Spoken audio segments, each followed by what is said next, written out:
मोठी खुशखबर, डाळी थेट शेतकऱ्यांकडूनच खरेदी करा. अमित शहा यांचे निर्देश. शेतकऱ्यांसाठी एक मोठी आणि दिलासादायक बातमी समोर आली आहे.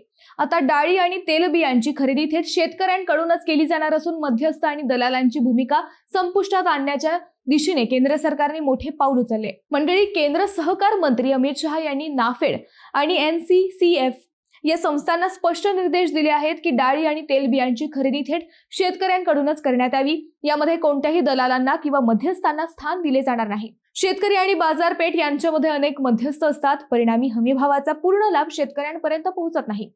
हेच चित्र बदलण्यासाठी केंद्र सरकारने पुढील 2 वर्षात नवी व्यवस्था उभारण्याचा निर्णय घेतलाय. या व्यवस्थेमुळे शेतकऱ्यांनी विकलेल्या मालाचे पैसे थेट त्यांच्या बँक खात्यात जमा होतील. शहा यांनी सांगितले की भारताला आजही दरवर्षी मोठ्या प्रमाणात डाळी आणि खाद्यतेल आयात करावे लागते.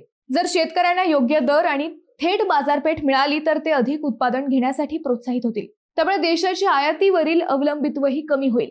मंडळी, जर हा निर्णय प्रभावीपणे राबवला गेला तर शेतकऱ्यांसाठी हा खरोखरच गेम चेंजर ठरू शकतो हे नक्की.